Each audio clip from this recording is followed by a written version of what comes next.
Hello everybody, আমি Ziyad Muhib CS Bangla C++ video টিউটোরিয়ালে আবারও জানাচ্ছি সবাইকে স্বাগতম।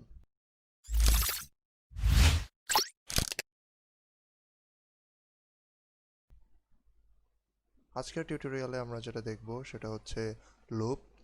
C++-এ আমরা কিভাবে লুপ ইউজ করতে পারি সেটা দেখব। প্রথমে আমরা একটু জেনে নিই লুপটা আসলে কি বা কি কাজে আমাদের আসবে। আচ্ছা, loops can execute a block of code as long as a specified condition is reached. এর মানে বোঝানো হচ্ছে লুপ হচ্ছে ততক্ষণ এক্সিকিউট হতে থাকবে, কোডকে ততক্ষণই এক্সিকিউট করতে থাকবে যতক্ষণ না পর্যন্ত একটা স্পেসিফিক কন্ডিশন রিচ না হয়। অর্থাৎ আমার এখানেও কন্ডিশন দিতে হবে। কন্ডিশনে যতক্ষণ না পর্যন্ত আমি পৌঁছাবো, একটা ব্লক অফ কোড অর্থাৎ একটা সেকেন্ড ব্র্যাকেটের ভিতরে একটা ব্লকের ভিতরে আমি যে কোডটা লিখবো সেটা ততক্ষণ এক্সিকিউট হতে থাকবে। আচ্ছা, লুপ আর handle because they save time, reduce errors, and they make code more readable. এর মানে হচ্ছে লুপ আমাদের সহযোগিতা করে টাইম সেভের জন্য, এরর রিডিউস করার জন্য এবং আমাদের কোডকে আরও রিডেবল করার জন্য। আচ্ছা, লুপ বিভিন্ন রকম হয়ে থাকে। প্রথমে আমরা যেই লুপটা দেখব সেটা হচ্ছে ওয়াইল লুপ।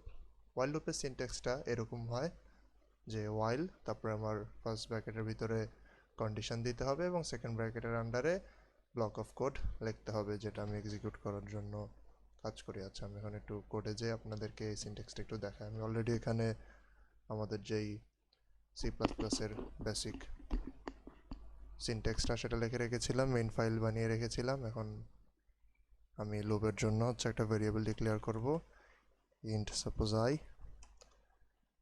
আচ্ছা, এই কোডটা আমি যেটা করব সেটা হচ্ছে আমি আমার নাম হচ্ছে যে 5 বার প্রিন্ট করব। তার মানে যদি আমি আমার নাম 5 বার প্রিন্ট করতে চাই, আমরা জানি কি করতে হবে। আমরা এভাবে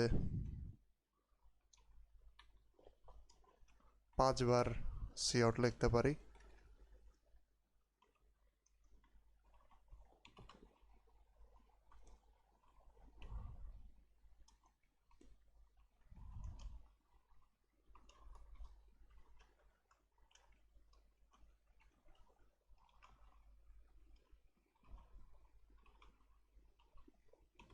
এরকম করে 2 বার লিখলাম, আমি এভাবে 5 বার লিখলে আমরা জানি এভাবে হচ্ছে যে রান যদি দেই তাহলে নিচে নিচে আমার নাম প্রিন্ট হতে থাকবে। এভাবে 5 বার লিখলে 5 বার প্রিন্ট হবে। কিন্তু এটা কি আসলে উচিত যে আমি একই কাজ 5 বার লিখতেছি? এই জিনিসটা তো সুন্দর দেখা যাচ্ছে না। এর জন্য আমরা মূলত লুপ ইউজ করি আমাদের টাইম কনজিউম করার জন্য, কোডটাকে আরও রিডেবল করার জন্য। আমি এখানে 5 বার লিখবো না, আমি জাস্ট একবারই লিখবো। এতে করে আমাদের অনেক টাইম কনজিউম হচ্ছে। যদি আমরা বড় সড়ো কোনো প্রোগ্রাম অনেকবার এক্সিকিউট করতে চাই সেক্ষেত্রে কাজ করতে পারবো। আচ্ছা, এর জন্য আমাদের যেটা করতে হবে, ওয়াইল লুপ ইউজ করতে পারি। ওয়াইল লুপ ইউজ করার জন্য আমি যে সিনট্যাক্সটা দেখিয়েছিলাম, প্রথমে হচ্ছে ওয়াইল লিখে আমার ভিতরে কন্ডিশন দিতে হবে। আমি সাপোজ এখানে আমার কন্ডিশন দিলাম আই, যে ভেরিয়েবলটা ডিক্লেয়ার করেছি আই, যতক্ষণ না পর্যন্ত ইকুয়াল 5 হবে। তার মানে আমার কন্ডিশনে যতক্ষণ না পৌঁছাবে ততক্ষণ পর্যন্ত হচ্ছে যে আমার কোড এক্সিকিউট হতে থাকবে। আচ্ছা, এখানে এটা দেই লোয়ার দেন ইকুয়াল টু, অর্থাৎ হচ্ছে 5 অথবা 5-এর থেকে যতক্ষণ ছোট থাকবে ততক্ষণ পর্যন্ত কোড এক্সিকিউট হতে থাকবে। সমান সমান দিলে আসলে হবে না। সমান সমান দিলে যখন 5 পাবে শুধু তখনই প্রিন্ট করবে, কিন্তু এটা দিলে তার মানে বোঝা যাচ্ছে যে আই এখানে ইনিশিয়ালাইজ করে দেই। আই সাপোজ এখানে 0 সে, অর্থাৎ যতক্ষণ না পর্যন্ত 5 পাবে ততক্ষণ পর্যন্ত এক্সিকিউট হবে। কিন্তু এখানে দেখেন 6 বার প্রিন্ট হবে জিনিসটা। এখন যদি 6 বার কেন প্রিন্ট হবে? 6 বার প্রিন্ট হওয়ার কারণ হচ্ছে আই এর মান প্রথমে আসে হচ্ছে 0 জন্য ও একবার প্রিন্ট হবে, তারপরে 1 এর জন্য, তারপরে 2 এর জন্য, এভাবে করে করে 5 পর্যন্ত যাওয়া মানে হচ্ছে 0 থেকে শুরু করে 5 মানে হচ্ছে 6 বার প্রিন্ট হবে। এর জন্য আমরা এখানে জাস্ট লোয়ার দেন 5 দেই। এর অর্থ বোঝাচ্ছে 0 এর জন্য প্রথমে একবার প্রিন্ট হবে, 1 এর জন্য একবার, 2 এর জন্য একবার, এভাবে করে 4 পর্যন্ত যাবে। ও যখন 5 হয়ে যাবে, আই এর মান যখন 5 হয়ে যাবে তখন হচ্ছে যে এখানে ওয়াইল লুপটা কন্ডিশনটা ফুলফিল হবে না, কারণ আই এর কন্ডিশনটা হচ্ছে যে আই এর মান 5 হতে ছোট হতে হয়। আর এখানে আই এর মান কিভাবে আমরা বাড়াবো? প্রতি ক্ষেত্রে হচ্ছে আই এখানে আমাদের বাড়িয়ে দিতে হবে। I I is equal to I plus 1, এটা এখানে লিখে দিচ্ছি। তার মানে হচ্ছে যে প্রথমে কন্ডিশন চেক করবে, কন্ডিশন হচ্ছে যে আই যদি 5-এর থেকে ছোট হয় সেক্ষেত্রে এই লাইনটা প্রিন্ট হবে এবং পরবর্তী লাইনে i এর মান 1 বৃদ্ধি পাবে। এরপরে লুপ আবার ঘুরবে, এখান থেকে ঘুরে আবার এখানে আসবে, আসার পর আবার i এর মান চেক করবে। এবার i এর মান প্রথমে 0 ছিল, 1 বৃদ্ধি পেয়ে 1 হয়েছে।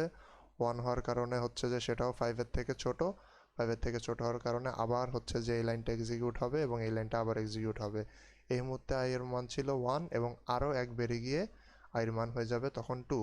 2 হয়ে যাওয়ার পরে আবার লুপ ঘুরবে, আবার এখানে যাবে, কন্ডিশন আবার চেক করবে। এখন i এর মান 2, 2 অবশ্যই 5 থেকে ছোট, তার মানে হচ্ছে যে আমাদের এই কোডগুলো আবার এক্সিকিউট হবে, আবার প্রিন্ট হবে এবং হচ্ছে i এর মান আবার চেক করবে, সরি i এর মান আবার বৃদ্ধি করবে। এখন i এর মান ছিল 2, 1 বৃদ্ধি করার পরে 3 হয়েছে। এভাবে করে কন্টিনিউয়াসলি ঘুরে যতক্ষণ না পর্যন্ত 4 হবে, অর্থাৎ 5 এর থেকে ছোট হবে, ততক্ষণ পর্যন্ত এই লুপটা চলতে থাকবে। তাহলে আমি এটা যদি একটু রান দেই আপনাদের দেখাই, এখানে দেখেন আমার নাম 1 2 3 4 5 বার প্রিন্ট হয়ে গিয়েছে।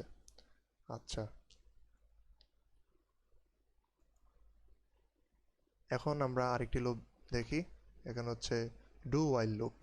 ডু ওয়াইল লুপ কীভাবে কাজ করে? ডু ওয়াইল লুপের সিনট্যাক্সটা হচ্ছে এরকম: ডু লেখে, তারপর হচ্ছে যে কোড, ব্লক অফ কোড লিখতে হবে সেকেন্ড ব্র্যাকেটের আন্ডারে, এবং লাস্টে ওয়াইল লিখে কন্ডিশনটা দিতে হবে, এবং অবশ্যই লাস্টে একটা সেমিকলন ইউজ করতে হবে।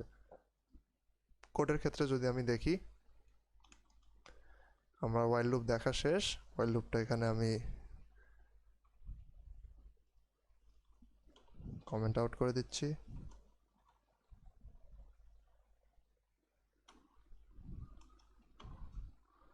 আচ্ছা, এখন হচ্ছে যে যেটা করব সেটা হচ্ছে ডু ওয়াইল লুপ। ডু ওয়াইল লুপের জন্য আমরা দেখলাম যে প্রথমে ডু লিখতে হবে, ডু লেখার পরে সেকেন্ড ব্র্যাকেটের আন্ডারে হচ্ছে আমার কোড লিখতে হবে। আমি চাচ্ছি আমার কোডটা এটা এটা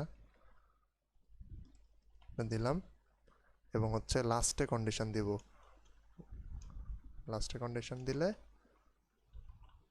ওয়াইল i যতক্ষণ না 5 হবে, আর হচ্ছে শেষে সেমিকলন। আচ্ছা, এখানে যে জিনিসটা হবে সেটা হচ্ছে যে i এর মান ইনিশিয়ালি ছিল 0, এবং আসার পরে ডু, অর্থাৎ সে প্রথমে আগে লেখা, মানে আমাদের কোডটা রিড করবে। কোডটা রিড করার পরে সে দেখবে তাকে হচ্ছে এই লেখাটা প্রিন্ট হতে দেওয়া হয়েছে এবং i এর মান 1 বৃদ্ধি পাবে। প্রথমে ছিল i এর মান 0, এখানে 1 বৃদ্ধি পাওয়ার পরে i এর মান হয়ে গেল 1। এরপরে হচ্ছে যে 1 5 এর থেকে ছোট, সেজন্য লুপ আরেকবার ঘুরবে। আরেকবার ঘোরার পরে আবার হচ্ছে যে আমার এই লেখাটা প্রিন্ট হবে। প্রিন্ট হওয়ার পরে হচ্ছে যে এখানে i এর মান আরও 1 বৃদ্ধি পাবে। আরও 1 বৃদ্ধি পাওয়ার পরে i এর মান ছিল 1, এখন হয়ে যাবে i এর মান 2। এভাবে হচ্ছে কন্টিনিউয়াসলি বাড়তে থাকবে। কিন্তু এখানে একটা সমস্যা, 5 বার লেখাটা আদৌ প্রিন্ট হবে নাকি আমরা একটু দেখি। আচ্ছা, 5 বার লেখা প্রিন্ট হয়েছে। আসলে এটা হবে কারণ হচ্ছে যে এখানে প্রথমে 0 ছিল, 0-র জন্য একবার প্রিন্ট হলো, তারপর হচ্ছে আবার 1 বৃদ্ধি পেয়ে এখানে হলো 1, তারপর হচ্ছে এখানে আবার এই লেখাটা প্রিন্ট হলো, আবার 1 বৃদ্ধি পেয়ে এটা হচ্ছে 2। এভাবে করে হচ্ছে আমাদের কোডটা এক্সিকিউট হবে। মোট কথা আমাদের এতটুকুই বুঝতে হবে যে এই শুধু ওয়াইল লুপ যখন ইউজ করব তখন হচ্ছে যে আমাদের ব্লক অফ কোড আগে রিড করবে, সরি, আগে কন্ডিশন রিড করবে, তারপর হচ্ছে যে কন্ডিশনে আমার সেকেন্ড ব্র্যাকেটের আন্ডারে যতটুকু কোড লিখেছি সেটা রিড করবে। আর ডু ওয়াইলের ক্ষেত্রে তার উল্টোটা হবে, অর্থাৎ আগে ব্লক অফ কোড রিড করবে, তারপরে গিয়ে কন্ডিশন চেক করবে। যদি কন্ডিশন ফুলফিল হয় সেক্ষেত্রে হচ্ছে আমার লুপ শেষ হয়ে যাবে। আচ্ছা, এরপরে হচ্ছে আমরা আরেকটি লুপ দেখব।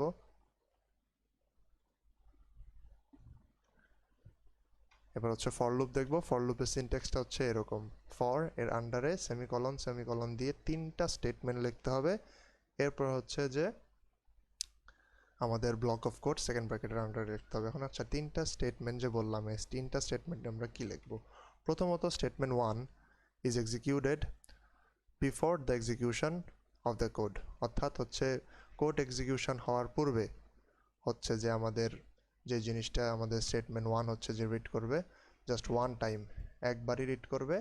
আচ্ছা, এরপরে হচ্ছে স্টেটমেন্ট 2, এখানে যে জিনিসটা হবে এটা ডিফাইন করবে হচ্ছে এই condition for executing the code, আমাদের কোডের যে কন্ডিশনটা সেটা হচ্ছে যে এই স্টেটমেন্ট 2তে দিতে হবে। আর ফাইনালি হচ্ছে স্টেটমেন্ট 3। স্টেটমেন্ট 3 হচ্ছে যে প্রত্যেকটা এক্সিকিউশনের পরে কি কাজ হবে, এখানে দেখেন লেখা আছে যে statement 3 is executed after the code has been executed. আচ্ছা, তার মানে হচ্ছে যে আমাদের কোডটা যখন এক্সিকিউট হয়ে যাবে তখন হচ্ছে স্টেটমেন্ট 3 এক্সিকিউট হবে। এর অর্থ আমি কি, এর মানে হচ্ছে কি বললাম, প্রথমত হচ্ছে স্টেটমেন্ট 1 মানে হচ্ছে আমার কোড এক্সিকিউটের পূর্বে এই স্টেটমেন্ট 1 হচ্ছে এক্সিকিউট হবে। এরপরে হচ্ছে যে কোড চলাকালীন টাইমে, মানে হচ্ছে যে কোড চলাকালীন টাইমে যে সে আমাদের কোড যেই কন্ডিশনটা চেক করবে সেটা হচ্ছে যে স্টেটমেন্ট 2 আন্ডারে দিতে হবে, এবং স্টেটমেন্ট 3তে যে জিনিসটা দিতে হবে সেটা হচ্ছে যে কোড এক্সিকিউট হয়ে যাওয়ার পরে যে জিনিসটা হবে। আচ্ছা ঠিক আছে, আমরা যদি একটু প্র্যাকটিক্যালি দেখি তাহলে জিনিসটা বুঝতে সুবিধা হবে। এভাবে আমি বুঝতে পারছি যে আপনাদের বুঝতে একটু কষ্ট হচ্ছে। আচ্ছা, এখানে যদি আমি ফর লুপের সিনট্যাক্সটা লিখি তার আগে আমি সেম টু সেম এটাকে কমেন্ট আউট করে দিচ্ছি, আমাদের এটার আর প্রয়োজন নাই। আচ্ছা, এখানে যদি ফর লুপের সিনট্যাক্সটা লিখি, প্রথমে হচ্ছে আমি লিখব, আচ্ছা সেকেন্ড ব্র্যাকেট আগে দিয়ে রাখলাম, প্রথমে লিখব স্টেটমেন্ট 1। এর অর্থ আমি যেটা বললাম যে কোড শুরু হওয়ার পূর্বে যে জিনিসটা হবে, তাহলে আমি i ইজ ইকুয়াল টু 0, অর্থাৎ কোড শুরু হওয়ার পূর্বে আমি চাচ্ছি আমার i এর মান 0। এর পরবর্তী স্টেটমেন্ট অর্থাৎ স্টেটমেন্ট 2 যেটা করব সেটা আমি বলেছিলাম কোড চলাকালীন যে কন্ডিশনটা কোড চেক করবে, অর্থাৎ আমার কন্ডিশনটা স্টেটমেন্ট 2 আন্ডারে দিতে হবে। আমার এখানে কন্ডিশন হচ্ছে i যতক্ষণ না পর্যন্ত 5-এর থেকে ছোট থাকবে ততক্ষণ পর্যন্ত কোড এক্সিকিউট হবে, অর্থাৎ আমার কন্ডিশন i যতক্ষণ না পর্যন্ত 5-এর থেকে ছোট থাকবে, এটাই হচ্ছে আমার কন্ডিশন। অর্থাৎ এই কন্ডিশনটা যতক্ষণ পর্যন্ত চলতে থাকবে ততক্ষণ পর্যন্ত আমার লুপটা কাজ করতে থাকবে। এবং ফাইনালি স্টেটমেন্ট 3টা আমি যেটা বলেছিলাম কোড শেষ হয়ে যাওয়ার পরে যে জিনিসটা সে এক্সিকিউট করবে সেটা হচ্ছে i প্লাস প্লাস, অর্থাৎ i কতটুকু বৃদ্ধি পাবে সেটা। আমি চাচ্ছি i 1 করে বৃদ্ধি পাক, সেক্ষেত্রে i প্লাস প্লাস অপারেটরটি ইউজ করেছি। আপনারা চাইলে i প্লাস 1 এভাবে ইউজ করতে পারেন, জাস্ট সুবিধার জন্য i প্লাস প্লাস আমি ইউজ করলাম। এখন হচ্ছে যে আমার লুপের আন্ডারে অর্থাৎ কোড লিখব, কোড যেটা আমি লিখতে চাই সেটা হচ্ছে যে আবারও আমার নাম প্রিন্ট দিব আমি।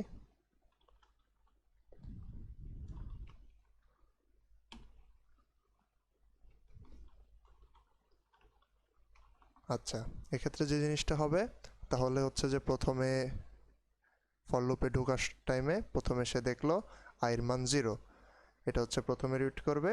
এরপরে দেখবে আমার কন্ডিশন 0 5-এর থেকে ছোট, অর্থাৎ কন্ডিশন ফুলফিল হয়েছে, সেক্ষেত্রে প্রথমে একবার এই লেখাটা প্রিন্ট হবে। এবং এই লেখাটা প্রিন্ট হয়ে গিয়েছে অর্থাৎ কোডটা এক্সিকিউট হয়ে গিয়েছে। কোড এক্সিকিউট হয়ে যাওয়ার পরে আবার সে চেক করবে হচ্ছে যে কি করতে বলা হয়েছে তাকে এখন। এবং ফাইনাল অর্থাৎ স্টেটমেন্ট 3তে আমি দিয়েছি i প্লাস প্লাস, অর্থাৎ i এর মান 1 বৃদ্ধি হওয়ার জন্য নির্দেশ দিয়েছি। তাহলে হচ্ছে i 1 বৃদ্ধি পেয়ে i এর মান 0 থেকে তখন 1 হয়ে যাবে। 1 হয়ে যাওয়ার পরে আবারও সে রিড করবে, কন্ডিশনটা চেক করবে যে i এর মান হচ্ছে 5-এর থেকে ছোট নাকি। i এর মান বর্তমানে হচ্ছে 1, অর্থাৎ 5-এর থেকে ছোট, সেক্ষেত্রে এই জিনিসটা আবার প্রিন্ট হবে।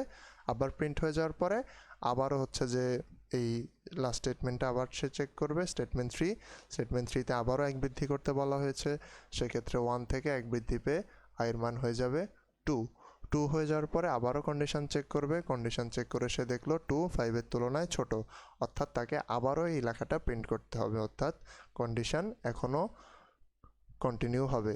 অর্থাৎ এখানে আমি আরেকবার আমার লেখাটা প্রিন্ট দিব, প্রিন্ট দেওয়ার পরে আবারও এখানে একইভাবে চলে আসবে এবং i এর মান 1 বৃদ্ধি পাবে, আবারও কন্ডিশন চেক করবে। এভাবে ক্রমান্বয়ে চলতে চলতে যেই মুহূর্তে দেখবে যে i এর মান 5 হয়ে গিয়েছে, অর্থাৎ i এর মান যখন 5 হয়ে যাবে তখন সে আমাদের এই i লোয়ার দেন 5 কন্ডিশনটি ফুলফিল করতে পারবে না, কারণ i এর মান, আমাদের কন্ডিশন হচ্ছে i এর মান 5-এর তুলনায় ছোট হতে হবে।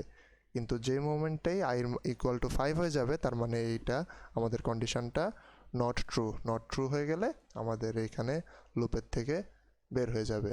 এখন এটা যদি আমি রান দিই তাহলে আমি দেখতে পাই, এই দেখেন আমার নাম 1 2 3 4 5 বার প্রিন্ট হয়ে গিয়েছে।